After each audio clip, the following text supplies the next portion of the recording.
Welcome to the Mom and Mind podcast. I'm Dr. Kat. This Monday, June 17th, 2024, is International Father's Mental Health Day. Did you know that 1 in 10 dads will experience a perinatal mental health condition? And there's research that shows that some hormonal changes happen for dads too. And did you know that if a mom is experiencing a perinatal mental health disorder, that dad is 50% more likely to also experience one? This is important. This is a family system we're talking about. Dads are important. And I'm really grateful that my guest today is sharing his experience. On this episode, I'm talking with Father Tony Pacitti, who is sharing about his experience as a new father of twins who are now 4 and what it was like for him as his wife experienced postpartum psychosis. He talks with me about the initial shock of everything, dealing with all of this during COVID, the psychiatric care that his wife received, the emotional experience that he had, and the complex experience of talking and writing about their experience, especially because I'm sure you've seen on social media that sometimes dad's experience is put down and people are said, like I've seen this happen on social media where dads are told that they shouldn't quote unquote complain or they have nothing to quote unquote talk about because it didn't happen to them. Well, we're doing a huge disservice to dads. Absolutely. Anything that is impacting somebody that they love and care about is happening to them too. Dads can get PTSD from birth trauma. Dads can experience depression and anxiety. And we have to be giving more of a voice to this and making sure that dads are not discounted and left out of the process, especially as it comes to mental health. And for that reason and many more, I'm grateful that Tony is on to share his experience with us. So let's meet Tony. Welcome, Tony. Thank you so much for being here and being open to sharing your story. Thank you so much for having me, Kat. Yeah, I appreciate the opportunity to share a bit about my family's experience with this. So, Yeah, I'm really glad that you're sharing. You don't often enough hear from the partner's experience and their perspective and what it was like, sort of like from the outside, but also on the inside. right. Because I mean, well, we'll get to hear about what was going on for you and what it was like for you, but it's so important because there are people out there just like you who are figuring out and trying to figure out what's going on for somebody that they love and care about. And it's really challenging, to say the least. And that's not a strong enough word. Um, but anyhow, I'd love for you to share your story with us and start wherever the story begins for you. Yeah. So, in 2020, my wife and I had our twin sons, and going into it, it was April. So COVID was really just starting, and I think we were expecting whatever came with the pandemic and the lockdown to be um, the biggest challenge for us as new parents, which was not the case. A week after our sons were born, um, my wife had to go back to the hospital. She had some physical complications relating to she had preeclampsia. Oh. Our boys were in the NICU, but so we had to go back for physical things. And while she was there, she had a psychotic episode, basically. While she was in the While NICU or while she was getting her own treatment? while she was getting uh, uh, a little bit of both. So, Mhm, she had because of the preeclampsia, she had a lot of swelling in her legs and the lower part of her body, mhm. and it wasn't getting better. So we were discharged. The boys were born on a Friday. We were sent home on a Monday, and I had to take her back by the Thursday. I mean, our kids were a week old. She had spent a handful of hours with them total. I had done most of the, excuse me. I had was running back and forth between her and the NICU a lot, so I had all this experience. And so yeah, she hadn't spent a lot of time with them. We take her back to the hospital for these physical complications, and I noticed just some odd behavioral things. She seems paranoid. She's not a paranoid person. She seems um, irritable in a way that's not that wasn't just like, oh, she's obviously exhausted, recovering from a physically traumatic birth experience. Um, something seemed in particular, something seemed really out of character. Okay. And I kind of mentioned it, and then that night she finally got a chance to go spend some good, like, 2 hours or so in the NICU with the boys. It was really lovely. It was like the first time we had like a normal feeling moment that we had been expecting. Um, she said she was tired. The nurse asked, "Would you like me to take the baby?" Because she was, she's still in a wheelchair because she was recovering. And it was like a switch. As soon as one of our sons was out of her hands, like I saw her face like physically change. Mm, And then she started kind of speaking in nonsense. mhm. Um, her behavior became kind of odd. And then the next morning, she was talking in loops, she was hallucinating, and then had a full on psychotic episode while she was in her room. I mean, I'm glad it happened at the hospital, but Right. there were folks there to sort of like catch what was happening and try to intervene, but it all happened very, very quickly. Um, So from the time of birth to the date you're talking about right now, what's the time frame? um, it was a week between birth and then that moment in the NICU when she handed off our one of our sons to the nurse, and then uh, her behavior became very erratic very suddenly. Um, and then the following day was when she had, like I said, hallucinations. At one point, she seemed to settle, so I went. I hadn't been to the NICU in quite a while, so I went to go check on our sons, and I was maybe there 15, 20 minutes, and a nurse came in and said, um, something's going on, something's happening with your wife. You need to get back there now. And she was raving. I mean, the elevator doors open, and I just heard her screaming, shouting. Uh, yeah, I had no idea what I was walking into. I mean, I know her behavior earlier in the morning. She was she was hallucinating the experience of having a baby again. She Oh, was sort of like, massaging the belly that wasn't quite there anymore. Um, kind of giving the play by play, she was almost euphoric sounding.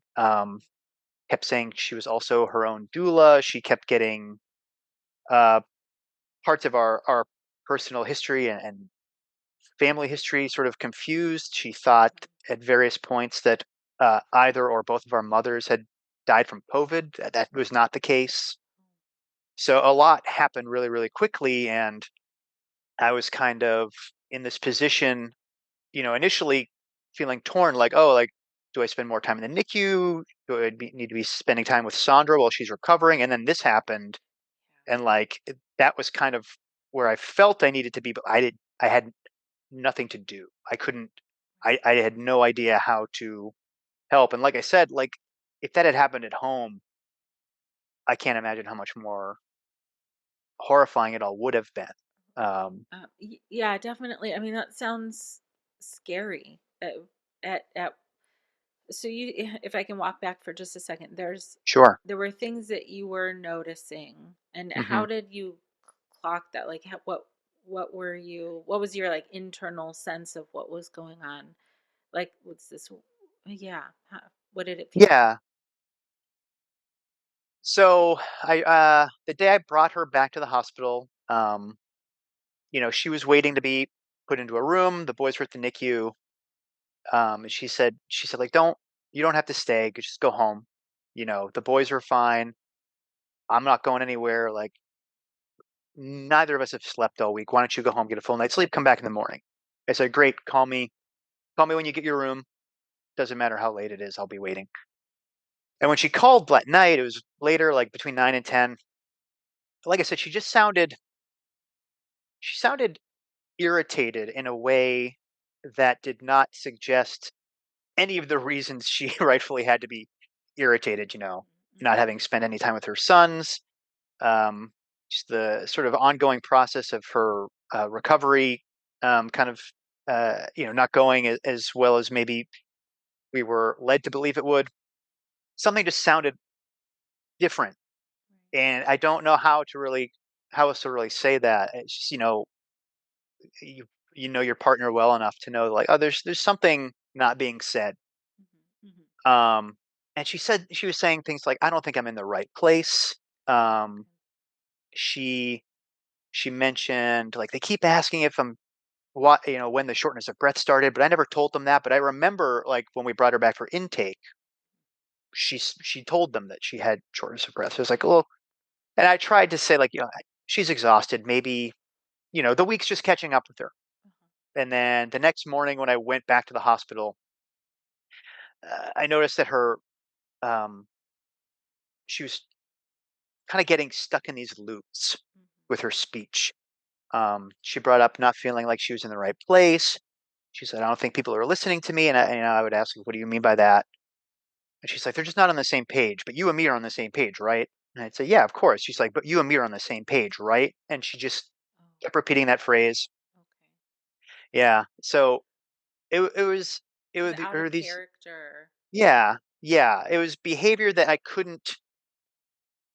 I couldn't comfortably ascribe any of it to, like I said, any of the reasons why a person would have to feel tired, uncomfortable, grumpy Right. about their situation. It seemed like something else was happening. Mhm. There was a nurse who was like the first nurse who I recognized because they're coming in every 3 hours, and Yeah. there's no real continuity. Mhm. This one nurse in particular um, had stuck around for a couple of shifts. I mentioned something to her. Sandra's hands were also like really jittery, Mm. like really shaking, Okay. and I hadn't noticed that before. And so I mentioned that. There's a social worker at the NICU who's like, "Hey, no judgment, but we haven't seen mom, and like we know there's stuff going on." So she was more kind of like, "What do we need? You've got twins. What do we need to do to support you? Do we need to bring another family member in to help you?" And I expressed some concerns to her as well that, like, all the physical stuff aside, like, something seems off about Sandra. And she said, well, it's probably good that you mentioned it. You know her better than anyone. So keep an eye on it. And then Oh, shortly after so that one, if I can just pause for a second, I was bracing for you to tell me that somebody told you she's fine. yeah, To just totally discount you, what you're saying, I'm really glad somebody heard you and validated you. That's great because there's a lot of people are busy. They're like, oh yeah, people get tired and that kind of stuff. yeah. It's not meant to be discounting necessarily, but the fact that somebody said, good, thanks for noticing and telling us is massive. Yeah. And, I felt that too, because right after the boys were born, the few days we were in the hospital initially, like I said, her swelling it was bad. Like, Mhm. she could not move. And every other nurse had a different, one nurse would walk in and be like horrified. And the Uh-huh. next nurse would come in and be like, just gonna keep it elevated. It'll clear itself out. So Okay. we had no real, like, consistency there. So we're like, well, they're sending us home, Mhm. and like it was just a battle to get her into the car, at the Mhm. hospital, get her in the house, and then from there, like, getting her in and out of bed, on the couch, to the Mm. bathroom. Like, she could not move. And Sorry. yeah, so then finally, like, we called her doctor, and she's like, yeah, just go back to the ER um, at Women and Infants, and yeah, there's something going on. But thank glad you called, get it. Mhm. And Mhm. then Mhm. of course, all the earliest emergences of her postpartum psychosis happened while we were there. Okay. So then, kind of coming back to that moment where you're in the NICU, they are telling you you got to get back, something's going on. Oh, Yeah, right. You came in, you could hear her. So yeah, like, if you can remember like what that was like for you, like that feeling of hearing and knowing that she something was going on? Yeah. It was it was very similar, um, but also completely different from the moment someone handed me one of our sons. You Mhm. know, like I sort of the doors of that elevator opened, and like in the same way, like I felt that our lives just changed significantly. You know, like like I just Wow. felt, um, I really just felt, uh, I had done a lot of um, worst case scenario Mhm. thinking Mhm. leading up to our boys being born. Uh, and without going into detail, like it was the greatest hits of all the things you think could go wrong. Mhm. Um, but psychosis was not one of them Right. because I didn't even know that that was something to be worried about. Mhm. I also didn't know what that looked like. Right. Right. There's no there is no fiction I had ever engaged with that that came close to preparing me for what the reality of Mhm. watching a loved one go through that looks like. Right. And I think one of the most upsetting parts is, I mean, like there was a violence to it, not physical, but the way she was screaming and the volume at which she was screaming, it was shocking. And I noticed, I could notice the shock in like the medical Oh, professionals' sure. eyes. Mhm. And then, what was one of the worst parts was everybody else in the room just heard nonsense. And while there's nothing linear to anything she was saying, like I could trace everything that was coming out of her back to some like root truth. And it was all Oh. this, all this this guilt and this shame and all these things that I in that moment must have, realized that she must have been carrying around with her for such a long time. Regrets about friendships and experiences with Oh. family, and like I said, it was all over the place.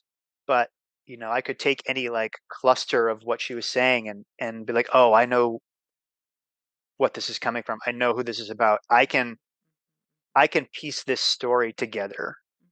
And it was so heartbreaking Yeah. and just so frightening. Sure. Um, yeah. Right. I mean, yeah, it has to be so many things at once. Hmm. So many feelings. And from what you saw, like how were the medical professionals supporting her or kind of dealing with this? What were they doing to help her? At that point, they were really just trying to keep her calm and trying to, I think, administer something that would settle her. Prior to this most frightening experience, we did have, because of COVID, we had a Zoom call with a psychiatrist. The previous night, they had done like an MRI and a CAT scan because they wanted to quickly rule out anything physical. Mhm. We spoke with a psychiatrist, and for better or worse, Sandra was having one of those hallucinations of having a baby. So like I could, the psychiatrist could see what was happening, and it was determined that um, they had to move her. So we were at Women and Infants Hospital in Providence, which is an obstetrics hospital. Um, and during that call with the psychiatrist, she said, look, like um, they've really kind of done all they can where you are. We need to get her to a hospital that's equipped specifically to treat and diagnose adults, which was right down the street. It's all kind of like in the same complex. So the idea was, let's just hang out till she's settled, calmed. We'll transfer her over there. She'll probably need to be there for a couple days for observation. At that point, she did settle, kind of fell asleep. That's when I went to go check on the boys, and then while I was away, she woke up and it all came out. Um, but yeah, I mean, people were rushing in and out. I mean, trying to sort of, I guess, assess what was happening. Mm, I don't know what anyone could have done differently at that point. The plan was, like I said, to move her, and that was still the plan. They didn't want to do that in the state she was in. They right. were trying to wait till she was settled a bit. Uh, but yeah, I didn't ever feel like any. It was. I mean, it it would have been very hard to ignore her at that point.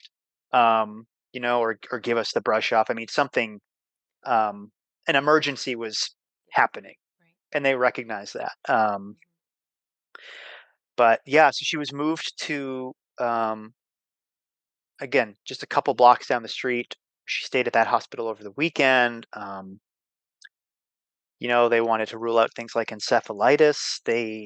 She had a spinal tap. She was kept Mhm. for observation over the weekend. Right. So they're still trying to manage a medical condition Hmm. too, Yeah, uh, yeah, and trying to figure out what's going on that's contributing to the ongoingness of the yeah, medical. Right. Okay. So now they're trying to figure out everything. yeah. Right. Okay. Um, and yeah, then after the weekend and observation, she, her mood had stabilized. The hallucinations stopped. She wasn't talking in those circles, and she was cleared to go home. Um, no one ever definitively at that point said, this is postpartum psychosis, but that was, several people I spoke to's best guess. Um, that was another trick of navigating all of this was, I couldn't ever meet the doctors she was dealing with once she left, uh, the obstetrics hospital because it was COVID. There Oh my were gosh, it was rules of, COVID. yeah. So Right. Right. I could not go with her, Hmm. and I could not meet the people she was being, uh, who were caring for her. So I kind of had to take a lot, on trust, but Right. yeah, they sent her home. Um, we had a few, decent weeks, as decent as, um, you know, navigating newborn twins can be. Like, it was, a lot of sleepless nights. I did my best to try to, like, um, The boys came home. When? they came home 2 weeks after they were born. Okay. So So she the was same home and time. stable by then. Yeah. Okay. So Yeah. she came home and then the boys came home. Yes. Okay. And they came home one at a time. So we had a couple days with one, and then, Hmm. one son in particular was a bit smaller. So, Hmm. um, so yeah, I tried to, do my best to, relieve her of, like, the late night stuff, because Hmm. if nothing else, the only thing everyone agreed on is, like, this woman needs to sleep. She had Right. not been sleeping. Right. Hmm. Um, so we did our best to set her up for that. My mom came down for a little bit. We reached out to a couple of friends who we felt like we could trust with all, like, the COVID stuff, to Hmm. sort of be taking it seriously and to come and just help with those overnight feedings. And then about they a month after the boys were born, she started to display what, um, we were thinking was postpartum depression at that point. Just very, she really kind of, like, started receding into herself, becoming, uh, I don't know if disinterested is the right word, but, like, if the boys were crying, like, she wasn't making any action to sort of, like, to check on them. She became convinced there was something wrong with them, that, and this kind of got worse to the point where, after a couple of weeks of that, I kind of, um, while we were doing a feeding one morning, said, "Look, I feel like, you can talk to me, and I feel like there's things you're not saying, and there's, Hmm. you don't have whatever's happening. You don't have to do this yourself." So, Right. and that's when she said, I don't want to hurt you, and I said, "Well, like, we're beyond that. Like, you need Right. something. So what is it?" And at that point, she confessed to being suicidal. Um, so I asked her for her phone. I called her therapist, and kind of like handed her the phone and just, Mhm. asked her to wait until a conversation started. And then I kind of like gave her some privacy. Um, and then pretty quickly, her therapist coordinated with a plan, and I brought her to a psychiatric facility here in Providence. I just want to see, like, what was it like for you after she got initially got out of the hospital and came home? Were you like worried, before it started kind of escalating again? Were you Yeah, worried that things were going to happen again? Like, what was your yeah, what was that like for you? yeah, I was for sure. Uh, I mean, it was it's not. I mean, it took a long time just to shake, that visceral feeling of having witnessed it. Right, right. Um, and I mean, it was always in the back of my mind, but I I, I was pretty vigilant. I was, keeping an eye out. All those ticks that I noticed, the Hmm. talking in loops, the hand tremors, the paranoia, like that all kind of went away. Hmm. Um, and then just in like the normal sort of just commotion of having the twins at home and their constant upkeep, feeding every 3 hours, Hmm. all that. I don't I don't want to say that I ever stopped worrying, but like I sort of trusted that whatever happened, like, oh, like maybe it's out of her system, and Okay. she was being medicated. She was talking to her therapist. Hmm. Um, she was kind of sort of engaging with a day program, Hmm. um, mostly remotely. Um, All right.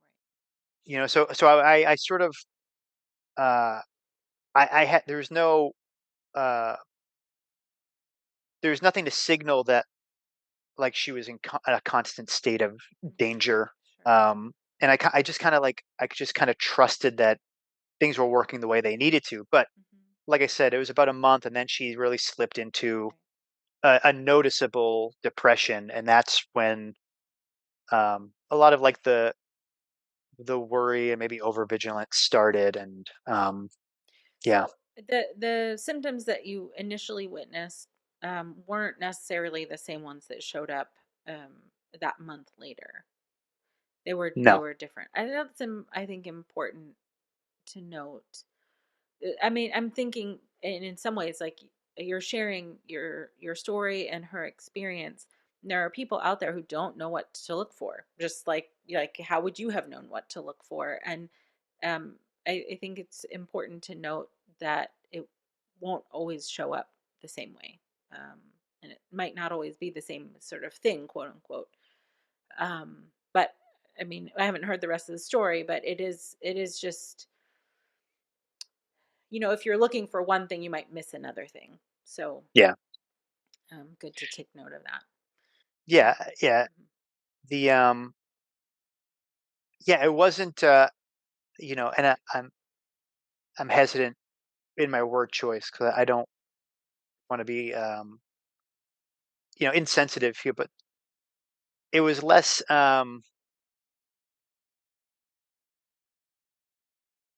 theatrical, I guess. I don't know, like it wasn't as loud, it wasn't as animated. Okay.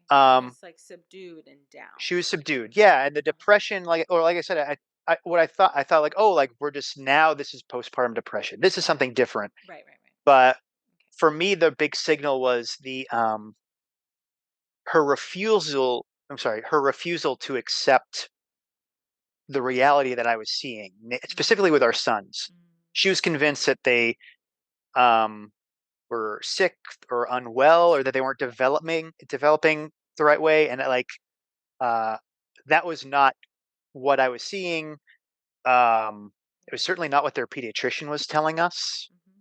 The Mm-hmm. other people who were coming to help with those nighttime feedings, um, were all like, "There's nothing wrong with these kids," Right.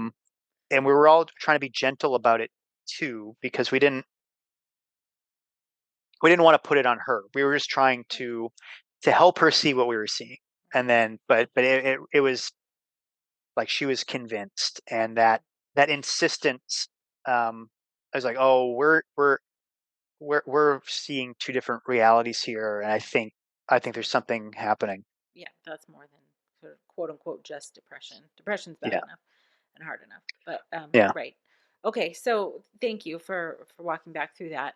So then at you said going back to when she went to a psychiatric facility, Hmm. was she on board to do that, or was that something that was a hard transition for you guys?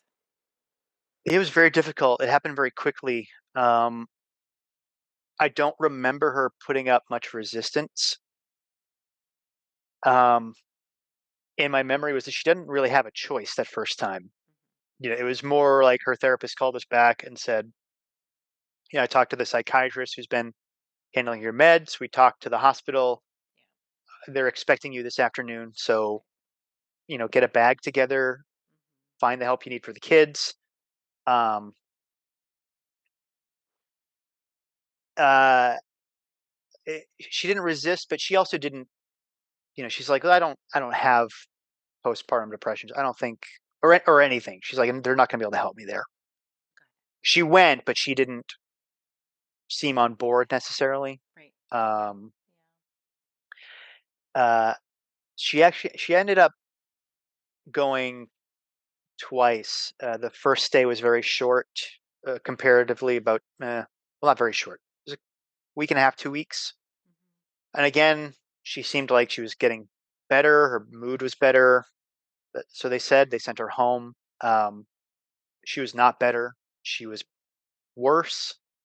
Oh. It seemed like once she was home, like the mood was um, much darker, and her truth went from just being the boys aren't well to she's like, uh, I don't love them. I don't want to be a mom.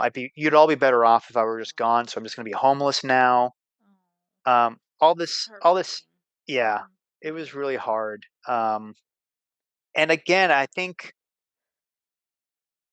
I was just so afraid of what was happening, and I wanted so bad to trust um, people who sent her home, that they knew more. They knew, obviously, like, they're doctors. They know more than I do. But she wasn't well, and we all knew it. And again, it was a couple of weeks she was home, and I was driving her to the day program she was participating in, taking her there because she had not told me that there was an option to go in person and to bring one of the boys, because like a big part of it was for moms to be there with the baby to work on bonding. And she hadn't told me that. There's a lot of things she hadn't told me. She was telling me what I wanted to hear. She was telling the care providers at the day program what they wanted to hear. Um, so I dropped her off, um, went home. There was like a couples therapy component to it. So I dialed in, and the first thing I said was, on the drive over, she admitted that she's been keeping things from all of us, including you. So like I'm putting it out there because I can't do this. I'm overwhelmed. Yeah. And she's not telling us, any of us, the truth.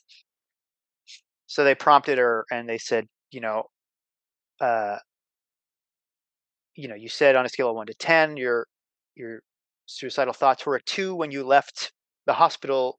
Is that true? And she said, no, I lied so I could come home. And then again, things moved quickly. Um, and she went back in that afternoon. She was there for longer that time, closer to 4 weeks. All said and done, I think she was like 38 days inpatient, before she came home for good. I mean, I can't. I don't want to assume how worried you were, but I mean, this is obviously like you said at the top, very far from what you expected to be dealing Yeah. with. Hmm. Um, and there's a lot going on, both your concern for her and worry about her, and also you have twin boys at home, um, and also you, like you were in the mix too. Like it can't not affect you and impact you, Yeah. um, in a like you said, a life changing kind of a way. Yeah. Yeah, I mean, it was, I mean, that day she went back the second time, um, I remember, kind of making the decision to just let go of hope at that point. I didn't I just didn't trust that anything could fix it, and I didn't everything was so isolated. Like, that experience alone was very isolating because Yeah. I didn't know anyone to turn to ask about how they got through it Right. or what happened when their wife went through it. The fact that we were all sheltering at home, um, didn't help. Um, I just she was just so convinced, and I think I'd been hearing everything she had been saying for, so long at that point that, like, I just, I think a part of me started to believe what she was saying. Mhm. Um, and yeah, I didn't know. I think that, the fact that she was able to lie, from what she said, to lie her way out of treatment the first time, like, Right. but I also didn't know what else I didn't know what other options we had.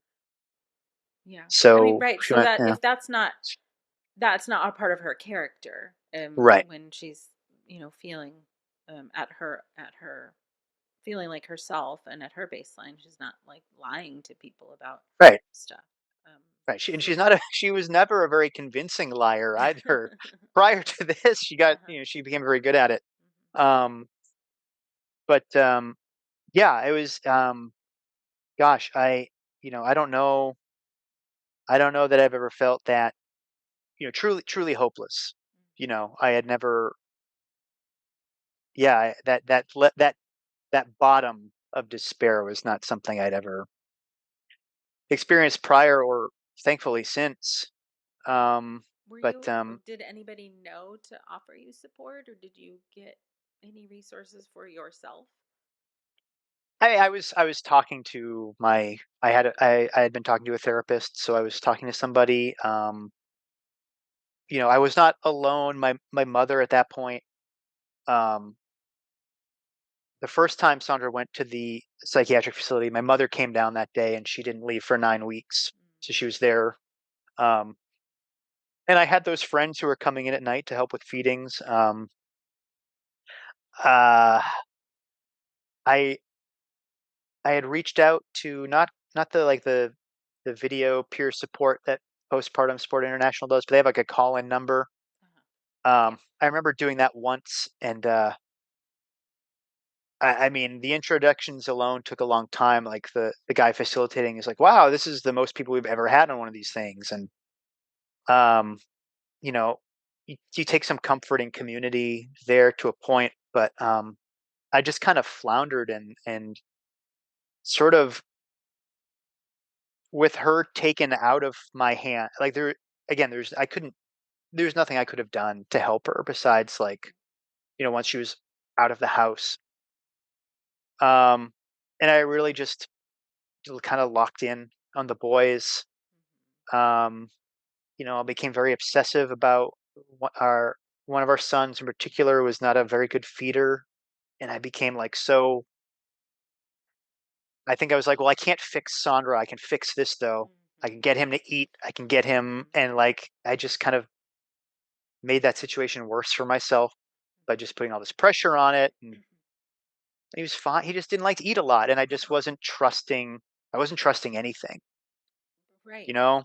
So I'm like then I started becoming paranoid, and um, yeah, it was a lot. It was hard. It was very hard. And it took a long time, even once she came home, to sort of like. I mean, there are times now it's been over 4 years, and I still sort of feel that like fight or flight, like come up. There's some things it's hard to let go. Some things are triggers I don't even know I had. So for I know you're saying you had the support of a therapist, but still, like the unknown, like not knowing what's happening, where this is going to Mm. go, if your wife is going to be able to get back to herself and find the healing that she needs. At at on your journey, I know you said she came home after a bit of time. Was it? I don't know how else to ask it, but like, what was that like for you? Your process of figuring out or finding out that like things are going to be okay. Yeah, it was a bumpy one. Um, you know, sh she came home and first we all recognized when she came home that second time, like, "Oh, Sandra's back." Oh, It was very apparent. yes.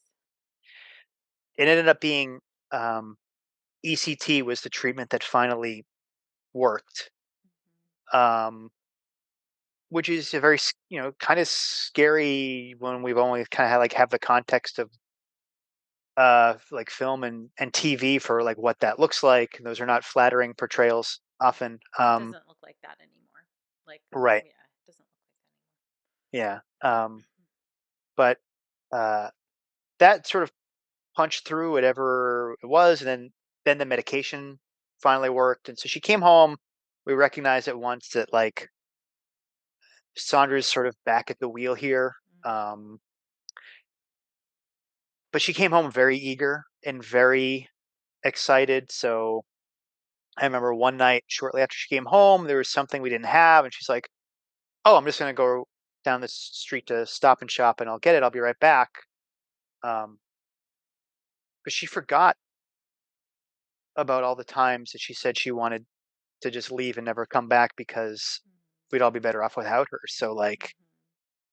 I could not let her leave the house. Right. I I didn't trust that she would come back. Her memory was just gone. The treatment, Yeah. she really has no memory of um, that year from right around when the boys were born up until, like, it wasn't until the holidays that year that memories started to stick. So Mm. I had to reacquaint her with how to care for our sons. She had to go back for maintenance sessions of ECT after the depression and some of the ideation came back, but she caught it and she said, "I don't feel right. Oh, I'm thinking about it again." right. Like, I get a call. She said, "I need to call somebody." So, like, That's great. yeah. So for a while, it was every week to then 10 days and stretching out. But, like, first couple of months, I would drop her off in the morning for ECT, pick her up. And, like, sometimes she'd ask, like, which baby was which. And, like, I needed to, like, give her a crash course in that drive home and how to care for them. So it was a lot of, but beyond that, I wouldn't let her make normal mistakes. I would keep rushing in to, like, to help her or save her. And, like, there's one time she told me, like, I need to screw this up so I can learn how to do this. Mm. And you can't keep rushing in here to fix everything. I need to Right. figure it out. And that's going to look like mistakes sometimes. And, um, that was a wake up call. And all the systems we had were systems that I had put in place for the boys, and they're Hmm. sleeping and they're eating. But, like, that was never the parenting strategy we wanted for ourselves. So as, like, new milestones came along, like, those were my off ramps to sort of, like, like, introducing solid foods. It was like, Hmm. this is Sandra is gonna call the shots here, and, like, Hmm. slowly we sort of made it more of that 50-50. It's never 50-50, but closer to that Hmm. real partnership instead of me sort of kind of dictating everything. But a Right. lot of it was just fear and trust. And Yeah. uh I think the first time I felt okay was it was around Thanksgiving, and both the boys started cutting their first teeth, and nobody was Mm. sleeping. Um, and I remember one morning being, really like frustrated and overwhelmed by that. And that was the first time something that wasn't Sandra or her psychosis had been like the first worry in the morning. And it was like, Oh, oh, we're starting to feel like we expected to, you know.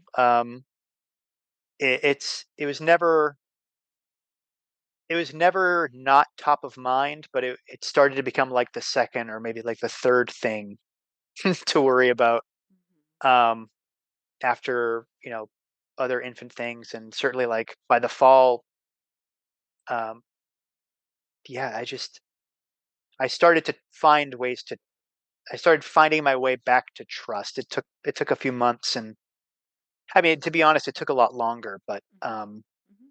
I could feel that like tightness and that tension starting to lessen by the holidays. 9 months or so, right? Yeah, Quick the time math. So, the boys were born in April. So yeah, 7 months. mhm, mhm. It was 7 months, and I mean, it was 7 months before her short-term memory sort of came back too. Like I said, she doesn't really remember meeting Right, the boys for the first right, time. right. I mean, Um, what's challenging about the ECT is there's a known side effect of ECT, mhm, of the memory loss, but yeah, also with postpartum psychosis, there's a loss of sort of space and time because mhm, you're not tracking in the same kind of like lived experience that other people are. yeah, So when you have both of those happening at the same time, I'm sure that's very disheartening for her and frustrating to not be able to remember a lot of that yeah, time. yeah. I mean, there was the first ECT session. Um, she called me in a panic because she had, come out after the session and after the anesthesia wore off. The first thing she said was she asked someone if she said, did I have a baby? And that question at such literal face value that they must have thought she meant like, did I just have a baby? And they told her Oh, no. oh, And then she freaked out because her memories really stopped while she was still pregnant, and then she mhm, wasn't. Um, and they cleared it up, and then like we got on the phone, and I told her their names. I told them all about them, but that was the first session. So I was like, what did I do? What did I allow her to get signed up for? Like, what is happening? Because I know and everyone assured me like, oh, it's not like it used to be. It's not like you see in like someone said like it's not like Cuckoo's Nest anymore, and I was like, right, Why'd you bring that one up?" right. That's um, like the and worst one to bring up. Yep. so then when she came out of it and called, and she was like, they told me I didn't have babies, and I was like, what's happening? How did I let this happen? And but after that, the treatment started going really well, and Hmm. I was like, okay, this is right. This is what we need. It's just I could just understand the hiccup, but it was really hard, and it felt like there was so much guilt. I remembered holding our sons for the first time, and all these things that she wasn't there for, either because she was in an inpatient facility or that she just wasn't present in the moment to just recognize or soak it in. And that's I mean, I still feel a lot of guilt around that. I mean, I know I shouldn't, but it's Well, it's sort of like a, not to be too dramatic about it, but it's sort of like a survivor's guilt. oh, absolutely, yeah, I've thought that. Mhm. Right. It's not like you didn't do anything. Um, Right. uh, you know, Yeah. but still, like it's one of those. This is what you envision having this shared experience, becoming new parents, and having this time together. And the guilt could easily come from like you wanting her to have that, not Yeah. not because you did anything Right. wrong. Right. But Yeah. it I would mean, be there. nice to have that shared experience. absolutely. And like moments while she was in inpatient treatment, and I would catch myself just like feeling joy in the presence of my sons, and then would recognize it and say to myself, like, "What's wrong with you? How can you be happy right now?" That I think is one of the hardest things, to be able to have these like two, what feel like two competing feelings and experiences at the same time. Uh, it feels like one shouldn't happen while the other is happening, but the truth is that they can both be happening. Yeah, And it's one of the hardest things to hold, because I mean, you have are having two very different experiences parallel at the same time, and they're connected and they're not connected, meaning like your relationship with your sons is that, but also what's happening with your wife and how hard that is for you, and it is also at the same time you're experiencing both. And I mean, it's hard to give yourself permission to hold both at the same time, but they're yeah, both happening at the same time. They're both truth. yeah, yeah, It's absolutely. so hard. So I know you said you're 4 years on at this point, Hmm. and she had been on a road to healing for some time. How is she doing now? Great. She's really good. She's still on a bit of medication. She had regular ECT treatment, first at more regular intervals, then the last couple were like 3 months apart. But by the last one is September 21. So, but and since then things have been really well. Um, she's more outgoing than she ever was. I think in the same way that on this side of where we're at with COVID, and I think a lot of people are like, "Oh, like there's no going back. Whatever the old normal is, like, isn't there anymore." Right. Yep. Um, old old Sandra came back, but didn't quite. Like there was Sandra before babies. There was Psychosis Sandra, and this is like Sandra 3.0, I guess. Like, she is very much herself, but um, yeah, she's not as introverted as she once was. Yeah, she's healthy. She's different in a way that's like really great for her. She's sort of being more outgoing in her passions and her hobbies. I mean, she clearly loves our sons, which like has been apparent since she came back for good. Yeah, she's doing really really well. Some occasional depression will kind of like kick in. But like both of us were seeing therapists for anxiety and depression before the boys. And but she's not keeping things to herself. Um, she's awesome. She's really excelling, and I think I was gonna say I think at this point, like the obstacle a lot of times is kind of like I mentioned earlier. Sometimes things will trigger my anxiety specifically around the psychosis. Right. Right. So I tend to get in my own way about it sometimes, but she's been doing great. Um, yeah, That's awesome. thank you. Yeah. Well, I mean, y- there you were impacted, like, Hmm. and you both were impacted. It's not like you can just be like, okay, well, that's done. You like take that file out and like put it in the shredder. It's like an ongoing, it can be an ongoing process, even for people like, even for me. I'm like 14 years past whatever, postpartum depression, anxiety, and OCD, and I will still be like, oh, there's a little thing. Hmm. Like something will come up and I'll notice that it's still there. And like you have support, and if you have that, and it's something that you can manage, as time goes on. It's just like we're impacted by life there. That just happens. And Yeah.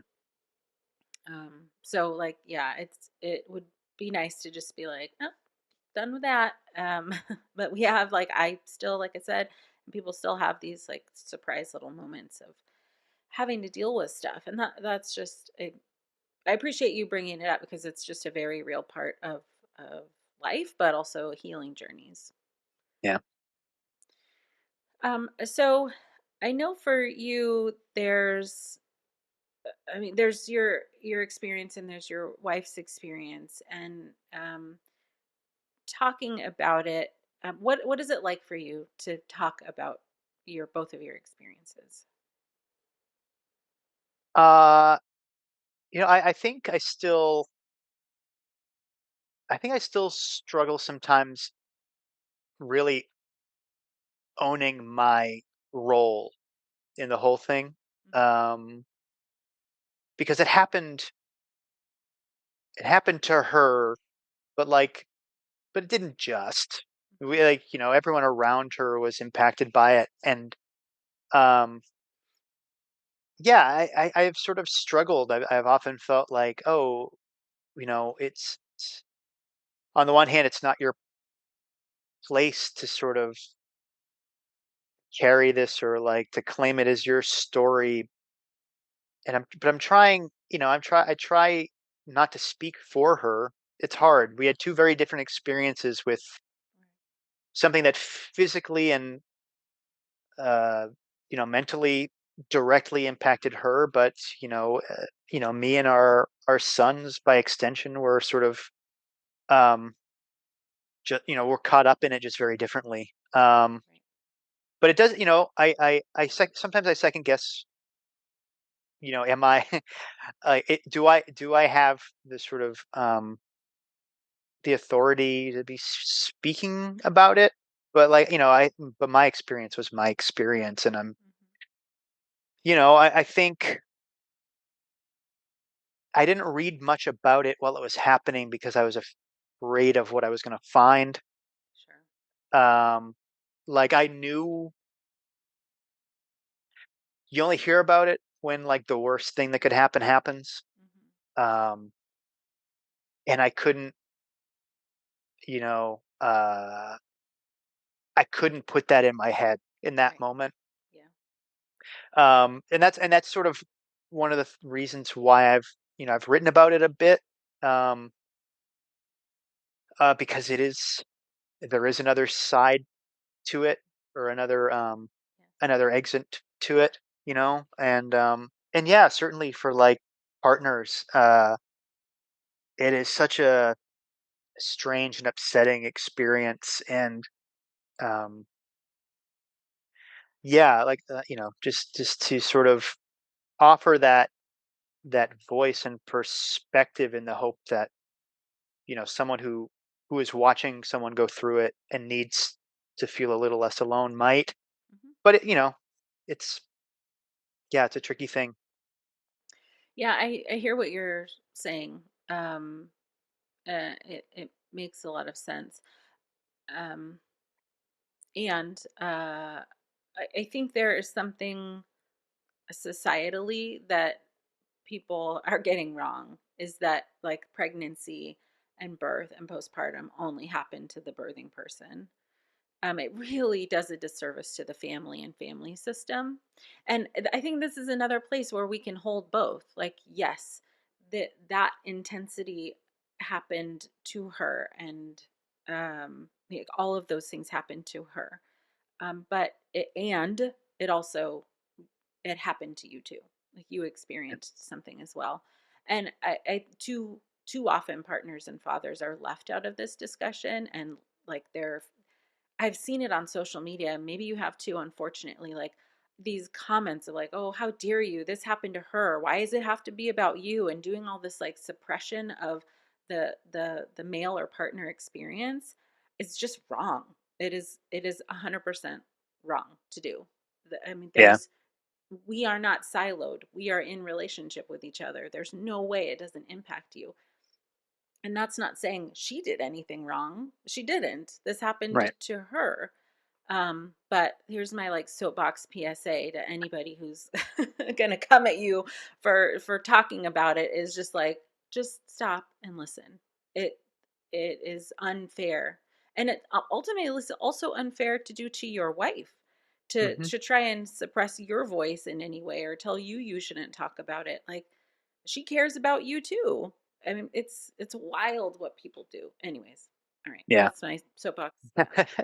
No, but I mean I completely agree, and I'm mindful of I'm very cautious to not frame it as like oh woe is me, but like Right.